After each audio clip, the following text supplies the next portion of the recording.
성경 말씀 함께 보시겠습니다. 마태복음 15장 1절에서 20절까지 말씀입니다. 한 절씩 교독하여서 봉독하도록 하겠습니다. 마태복음 15장 1절에서 20절까지 말씀입니다. 그때 바리새인과 서기관들이 예루살렘으로부터 예수께 나와 이르되 당신의 제자들이 어찌하여 장로들의 전통을 범하나이까? 떡 먹을 때에 손을 씻지 아니하나이까? 대답하여 이르시되 너희는 어찌하여 너희의 전통으로 하나님의 계명을 범하느냐? 하나님이 이르시되 내 부모를 공경하라 하시고 또 아버지나 어머니를 비방하는 자는 반드시 죽이기를 하리라 하셨거늘. 너희는 이르되 누구든지 아버지에게나 어머니에게 말하기를 내가 드려 유익하게 할 것이 하나님께 드림이 되었다고 하기만 하면 그 부모를 공경할 것이 없다 하여 너희의 전통으로 하나님의 말씀을 폐하는구나. 외식하는 자들아 이사야가 너희에게 관하여 잘 예언하였도다. 일러스되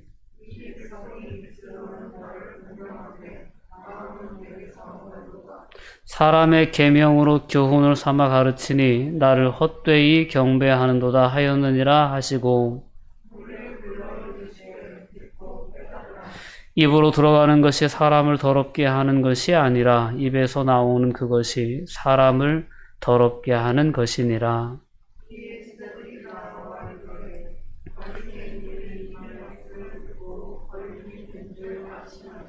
예수께서 대답하여 이르시되 심은 것마다 내 하늘 아버지께서 심으시지 않은 것은 뽑힐 것이니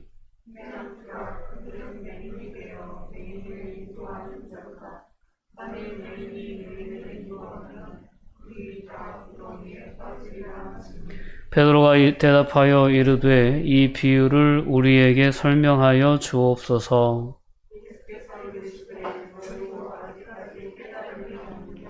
입으로 들어가는 모든 것은 배로 들어가서 뒤로 내버려 주는 줄 알지 못하느냐.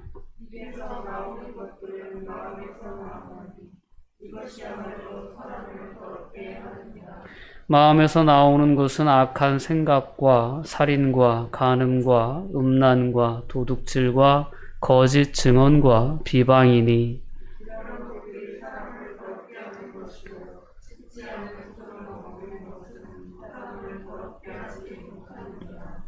아멘. 마음을 다하여 사랑하라 라는 제목으로 말씀의 은혜를 나누려고 합니다. 자, 하나님의 나라를 방해하는 그런 가장 큰 걸림돌이 있었다면 그것은 바로 그릇된 종교적인 열심이었습니다. 오늘 유대인들, 특별히 이제 바리새인들과 사두개인들로 대표되어지는 당시의 기득권, 종교 지도자들이죠. 종교 지도자들이 와서 예수님에게 시험을 합니다.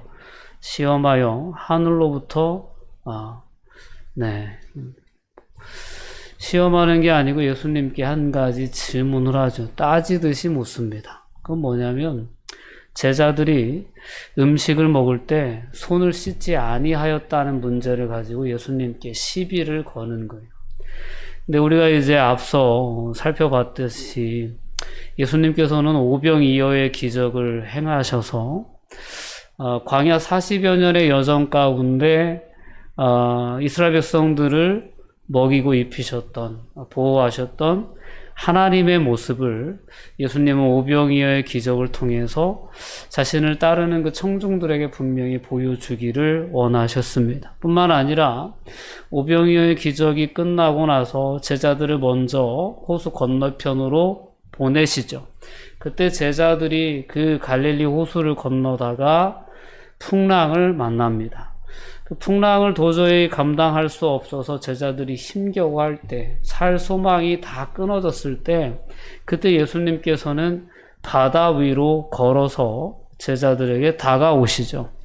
지난주에 함께 살펴봤던 그 본문의 의미를 여러분들이 기억하실지 모르겠습니다.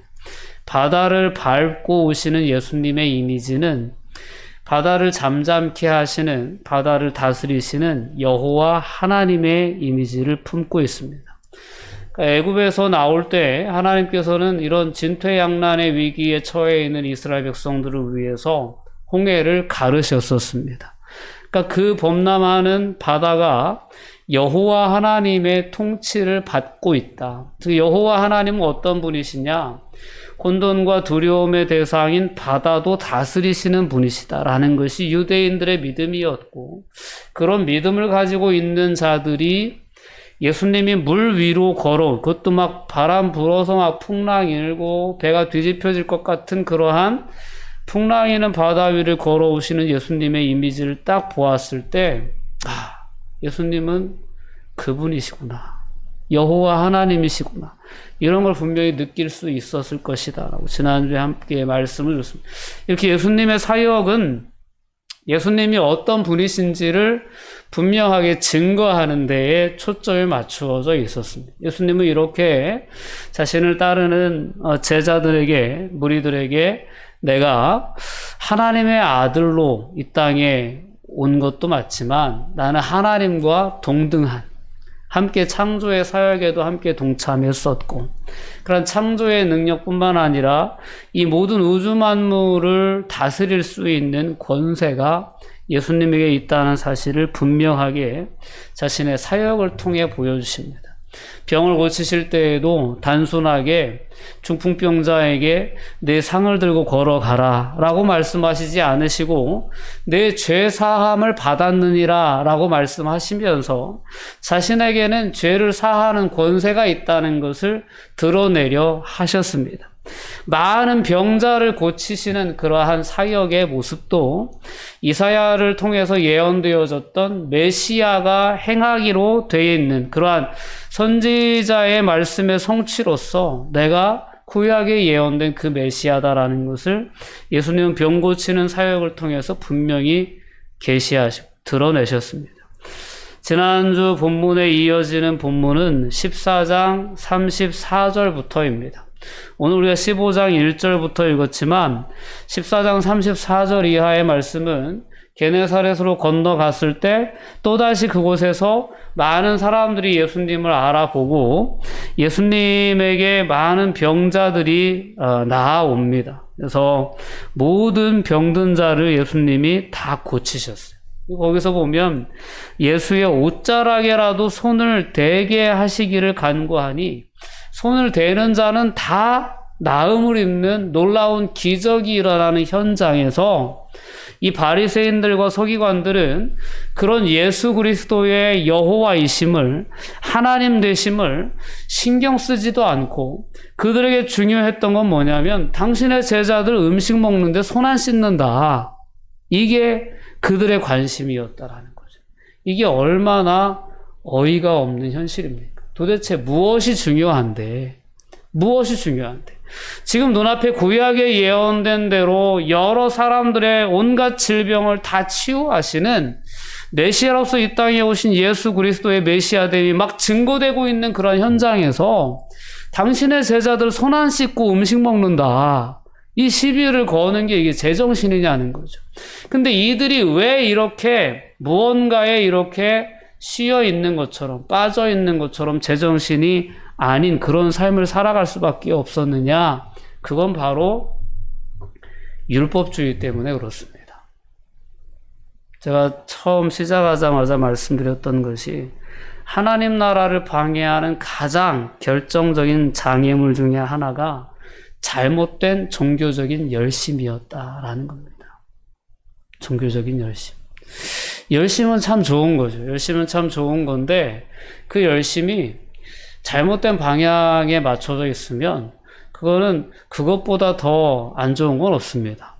사도 바울의 열심이 예수 그리스도를 믿는 자들을 핍박하는 데 맞춰져 있었을 때 그때 얼마나 많은 예수 그리스도인들이 그 사도 바울의 어떤 그런 핍박으로 힘겨운 삶을 살았겠습니까? 도피하고 예루살렘 교회에는 흩어지고 막 이런 어떤 현상들이 나타나죠. 자, 바리새인과 서기관들은 예수님의 제자들이 장로들의 유전을 무시했다. 밥 먹기 전에 손 닦으라는 게 장로들의 유전인데 그걸 무시하고 음식을 먹었다라고 하면서 예수님께 단호하게 따지며 듭니다. 그러자 예수님께서 그들에게 대답하시는, 너희는 어찌하여 너희의 전통으로 하나님의 계명을 멸하느냐라는 이러한 어떤 질문을 하시며, 그들이 장로들의 유전이라는, 장로들의 전통이라는 그러한 어떤 취지의 그러한 법들로 인해서 하나님의 근본 어떤 율법의 취지를 변경시킨 그런 어떤 잘못된 예들에 대해서 예수님께서는 깨닫게 하십니다. 자, 오늘 본문에는 이렇게 장로들의 유전이란, 장로들의 전통이라는 표현이 나오는데요. 이거는 곧 무엇이냐면, 유대인들은 그렇게 생각했어요. 모세 오경에 기록된 율법 외에도 하나님께서 모세에게 직접 입으로, 즉 구두로 전해주신 그러한 구전 율법이 있다라고 믿었던 사람들이 유대인들이었습니다. 성경의 율법은 원리만을 가르쳐줄 뿐 우리의 삶은 정말 복잡한데 그 복잡한 현실에 적용할 수 있기 위해서는 아주 세세한 상세한 규례가 필요하다라고 생각을 했습니다. 이러한 규례들에 대해서 이제 모으기를 시작한 거예요. 바벨론 포로 생활 이후부터 유명한 루데의 유대 랍비, 즉 루데의 스승들이 랍비, 교사들이죠. 이 교사들이 고대의 전승 자료들을 중심으로 해서 세세한 생활 규칙들을 모으기 시작했습니다. 그래서 다 모아진 게 몇 개였냐면 613개였어요. 그 중에 이제 의무 규정을 가리키는 것이 248개였다고 합니다. 근데 248이라고 하는 숫자도 나름 의미 있는 숫자더라고요. 그건 뭐냐면 우리 인간이 가지고 있는 그러한 인체에 있는 뼈에 이렇게 대응하는 그러한 숫자였다라는, 뼈의 수에 상응하는 수요로 의무조항 248개를 만들고, 그 1년이 365일이죠. 이 365일, 1년에 이 365를 또한 따와서 의무조항이 아닌 이번에는 금지조항을 365개를 만들어 놓고 이 613개라고 하는 아주 세세한 조항들을 철저하게 지키고자 하는 열심이 이 유대인들의 열심이었다라는 것입니다. 그런데 이 열심이 어떻게 보면 하나님의 법을 행하는 거고 하나님의 말씀을 행하는 것이기 때문에 그 열심은 달리 보면 선한 열심일 수도 있습니다. 근데 이 열심이 지나치다 보니까 어떤 방향으로 나아갔냐면, 자, 이렇게 613가지나 되는 이런 세세한 생활 지침을 잘 지켜야 되는데 만약에 지키지 못하는 사람들은 다 죄인이 되는 거예요. 그래서 오히려 이 유대인들은 그 당시에 이제 이러한 율법을 가르치고 또 율법을 이렇게 세세한 부분까지 지키는데 열심을 냈던 그런 사람들은 어느덧 그러한 율법의 조항을 가지고 사람들의 삶을 살피는 자들이 되었고, 사람들이 그러한 율법의 세세한 규칙들을 지키지 못할 때에는 단호하게 그 사람들을 죄인으로 정죄하는 그러한 삶이 익숙해진 거예요.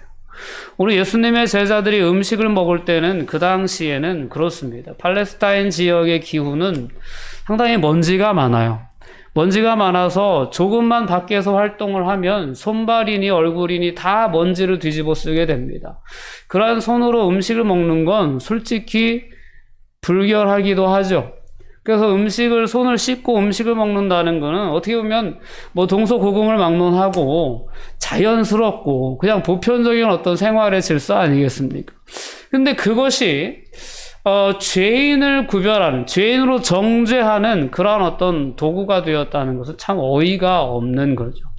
자, 이렇게 그 당시에 유대인들, 특별히 바리새인들이나 서기관들이라는 종교 지도자들은 지나친 율법주의에 빠져 있었고, 그 율법의 방향은 사람들의 겉으로 드러난 모습, 사람들이 행하는 그러한 행위에 대한 것만을 막 유심히 보면서 오히려 그들이 하나님만이 하실 수 있는 심판과 정죄를 본인들이 행하고 있는 그러한 상황 가운데 있었다라는 것입니다.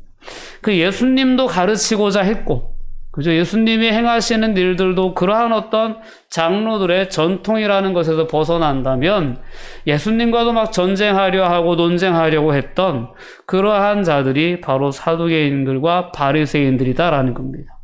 우리가 익숙하게 아는 안식일 논쟁도 그런 거죠. 예수님은 그들의 어떤 마음을 알아보시기 위해서 이 안식일날 어떤 회당에 들어갔을 때 한쪽 손 마른 사람을 만나죠. 이 사람을 앞에 세우시고 안식일에 병을 고치는 게 옳으냐, 고치지 않는 게 옳으냐, 이런 질문을 하신 적이 있었어요.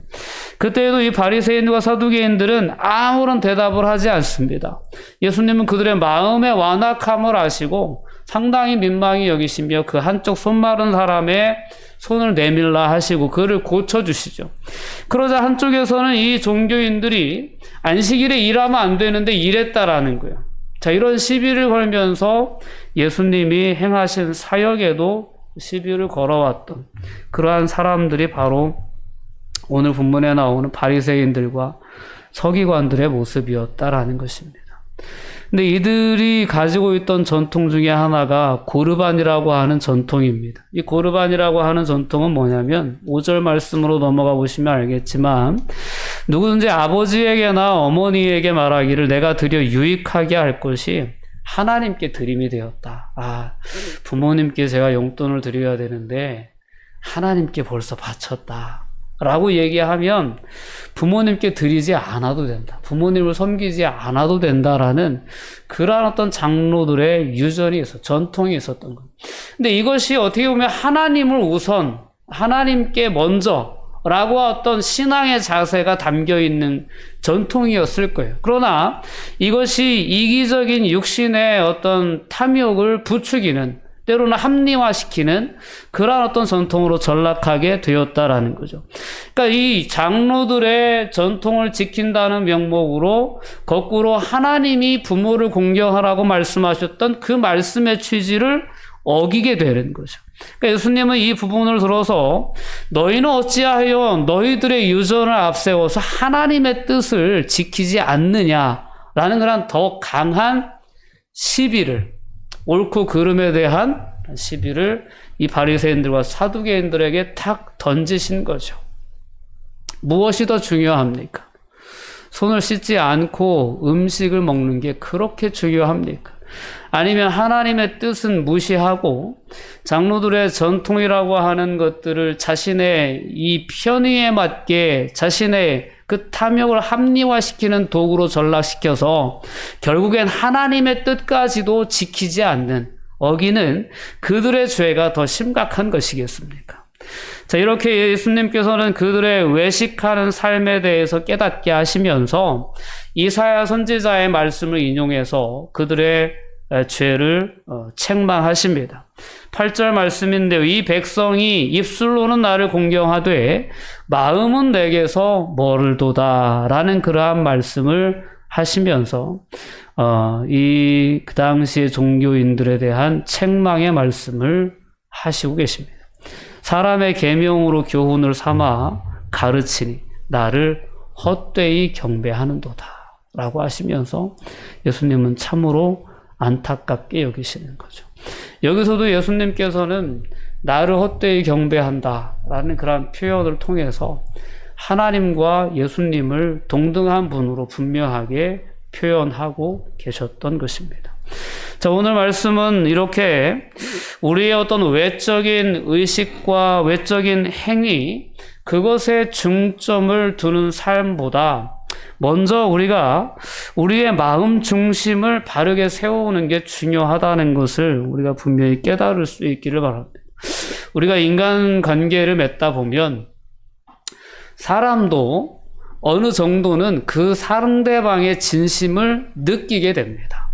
정말 이 사람이 나에게 호의를 가지고 있는지, 나에게 좋은 마음을 가지고 나를 대하는 건지, 정말 진심으로 나에게 대하는 건지 아니면 가식적인 것인지 어느 정도 분별을 할 수 있어요.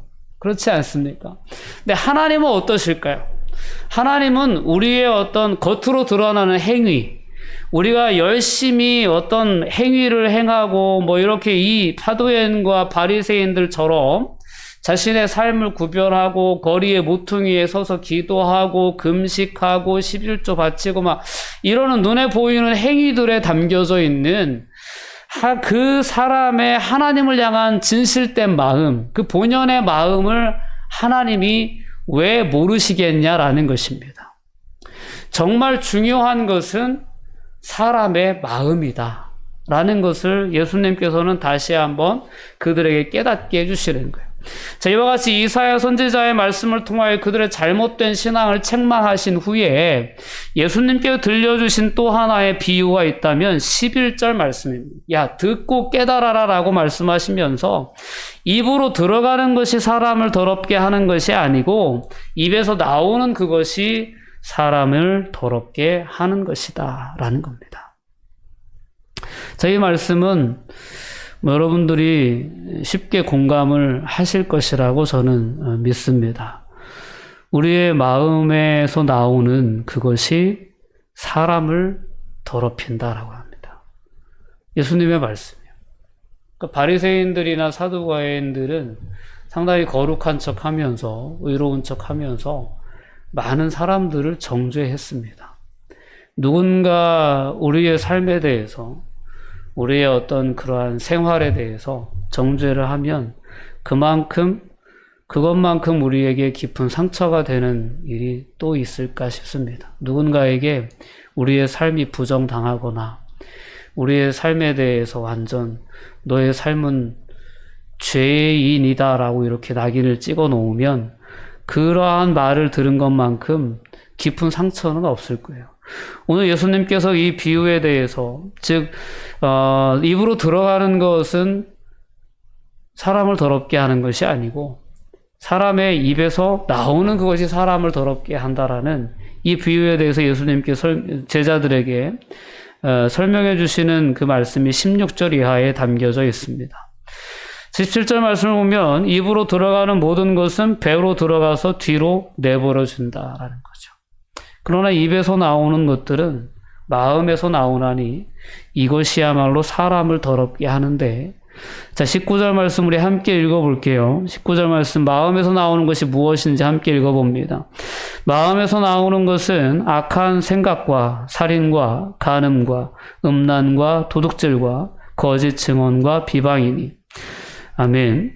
자, 우리의 마음이 이러한 것들로 가득 차 있으면서 겉으로 드러나는 어떤 행동에서만 하나님을 위하는 척, 하나님 앞에서 거룩한 척 하는 것은 마치 예수님께서 바리새인들에게 비유하셨던 회칠한 무덤과도 같은 그러한 외식적인 모습이다 라는 것을 우리가 다시 한번 깊이 깨달을 수 있기를 바랍니다.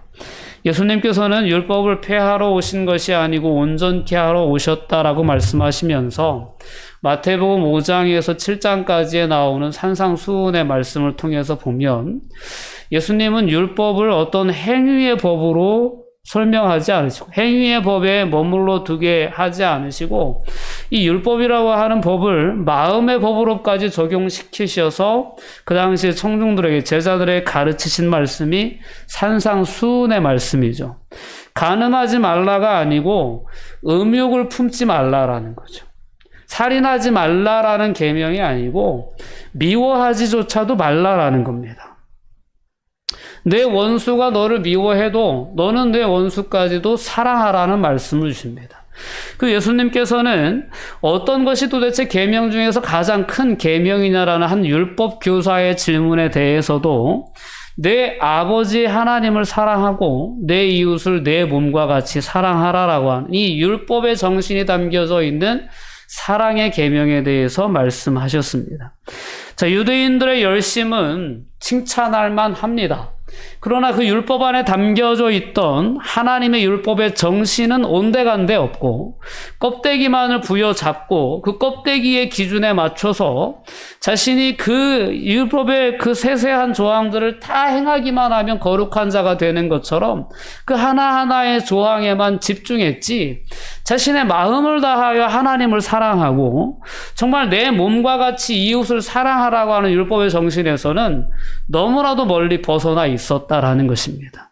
그래서 예수님의 사역을 통하여 예수님이 하나님의 아들이심이, 하나님과 동등하신 분임이, 또한 그것도 하나님의 어떤 아들 예수 그리스도께서 이 땅에 이 메시아로 오셨음이 분명하게 증거되어지는 그 사역의 현장 가운데서도 그들은 그러한 행위에 완전히 매몰된 잘못된 신앙 가운데 빠져 있어서 예수 그리스도가 하나님이심을, 메시아이심을 전혀 알지 못하고 오히려 예수 그리스도를 죽이려고 하는 그 살인의 계획을 품는, 그러니까 그들의 마음 가운데 있는 것을 예수님은 너무나도 잘 보셨던 거죠. 악한 생각과 살인과 간음과 음란과 도둑질과 거짓 증언과 비방밖에 안 남아있는 그러한 겉만 거룩한 척하는, 겉만 깨끗한 척하는 그런 회칠한 무덤과 같은 바리새인들의 그런 외식된 모습에 대해서 오늘 이 말씀과 비유로 예수님은 강하게 책망하시면서 깨닫게 해주셨던 거죠.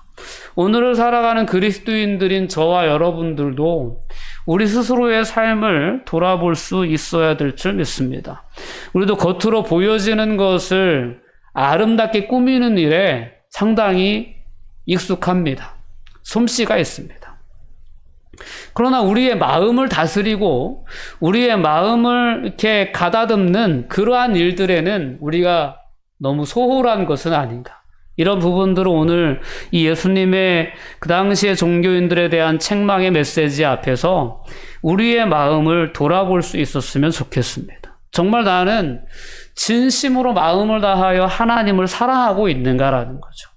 오늘 우리가 예배의 자리에 이렇게 시간을 지켜 모이지 않습니까? 이 예배라고 하는 형식 안에 정말 하나님을 향한 진실된 사랑의 마음이 담겨져 있는가? 이런 부분을 우리가 분명히 돌아볼 수 있었으면 좋겠습니다.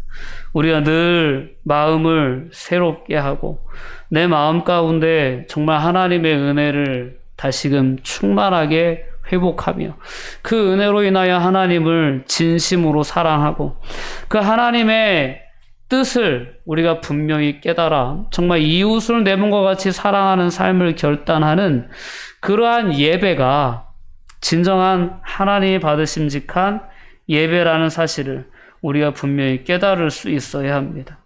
우리의 마음 중심이 과연 하나님께 맞춰져 있는가? 정말 하나님을 의식하고 있는가? 이런 삶의 부분들을 우리가 늘 우리의 삶을 살아가면서 점검해낼 수 있었으면 좋겠습니다. 겉으로 보기에는 그리스도인이죠. 주일 되면 교회 가고 예배 시간 되면 교회 가고 그렇습니다. 기도도 하고 그래요.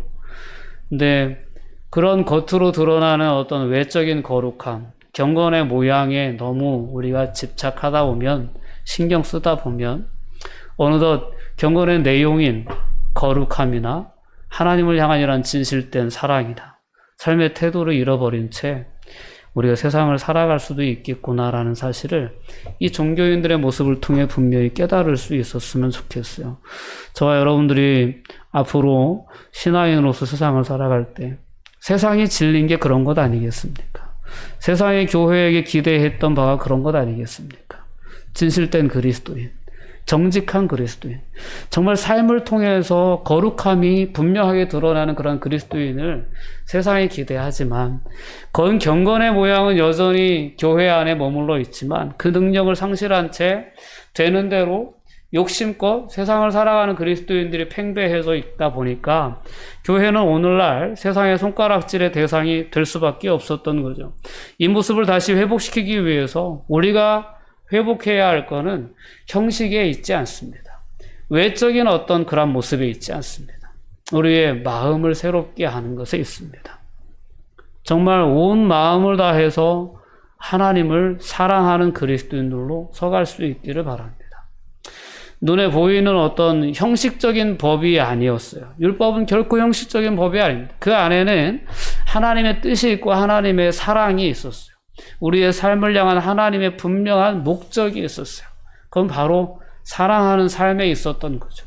그 뜻은 온데간데 없이 껍데기만 부여잡고 있었던 그러한 종교인들의 모습 속에서 오늘 우리가 경계해야 할 모습이 어떤 것인지를 분명히 깨닫고 정말 마음으로 하나님을 의지하고 마음으로 하나님을 사랑하고 마음 중심으로 또한 내 주변의 지인들, 내게 허락된 그런 모든 만남들을 사랑할 수 있는 은혜가 있었으면 좋겠습니다. 우리도 너무나도 이기적이고 교만할 때가 많아서 솔직히 오늘 본문에 나와 있는 이 바리새인들이나 사두개인들의 모습처럼 너무 쉽게 다른 사람의 삶에 대해 평가하고 단죄하고 정죄하고 그럴 때가 참 많습니다. 그러한 모든 교만함을 내려놓고 우리가 진심으로 사랑할 수 있는 그러한 삶을 살아가기를 하나님 앞에 사모하며 기도하며 그런 어떤 삶을 살아낼 수 있었으면 좋겠습니다. 오늘도 우리의 모습을 보실 때 하나님은 우리의 어떤 거칠애를 주목해 보시는 게 아니고 우리의 마음 중심을 보십니다. 중심을 보시는 하나님 앞에서 내 마음은 숨길 수가 없어요. 감출 수가 없습니다. 내게 어떤 미움이 있는지, 내게 어떤 악 감정이 있는지, 이 모든 것을 다 하나님 앞에서 우리는 감출 수 없어요. 숨길 수 없어요. 우리의 마음을 늘 거룩하게 유지해 나갈 수 있는 그런 은혜를 누리시기를 바랍니다. 그러기 위해서는 우리가 하나님을 우리의 마음 중심에 늘 모시고 그리고 마음을 다하여 힘을 다하여 뜻을 다하여 하나님만을 사랑하는 그런 은혜가 저희들 안에 다시금 회복될 수 있기를 바랍니다. 근데 기도하시겠습니다. 사랑과 은혜가 충만하신 아버지 하나님, 감사와 영광을 돌려드립니다. 하나님, 율법은 하나님의 사랑을 우리에게 깨닫게 해주는 법이었습니다. 그럼에도 불구하고 그 법은 어느덧 유대인들에게 누군가를 정죄하고 판단하는 그러한 도구로 전락되어 있었습니다. 하나님, 솔직히 저희들의 삶의 모습을 돌아볼 때도 늘 자기만 옳고 다른 사람은 틀리는 그러한 이기적이고 교만한 그러한 사고방식 속에서 저희들도 얼마나 많은 사람들을 정죄하고 판단해 왔는지 모릅니다. 주님, 오늘 이 말씀을 통하여서 다시 한번 우리의 마음을 살필 수 있게 하여 주시옵소서. 정말 우리의 마음 중심에 하나님을 향한 충만한 사랑을 부어주시고 이웃을 내 몸처럼 사랑하라 하신 그 하나님의 뜻에 온전히 기쁜 마음으로 순종하는 삶을 살아낼 수 있도록 하나님 저희들을 축복하여 주시옵소서. 오늘 성령의 능력으로 우리와 함께 하신 하나님, 성령의 감동으로 늘 충만하게 채워주시고 성령의 능력으로 하나님 그 뜻대로 저희들이 순종하여 살아갈 수 있도록 붙잡아 주셔서 이 땅에 저희 그리스도인들이 정말 거룩한 하나님의 백성으로 서게 하여 주시옵소서. 사람들의 유익이 되게 해주시고 사람들에게 선한 영향력을 끼칠 수 있게 해주시고 사람들에게 하나님이 여전히 살아계심을 분명히 증거할 수 있는 통로가 되게 하여 주셔서 저들에게 하나님 생명력을 전달해 나갈 수 있도록 생명의 통로로 설 수 있도록 저희들을 축복하여 주시옵소서. 감사드리며 예수님의 이름으로 기도하옵나이다. 아멘.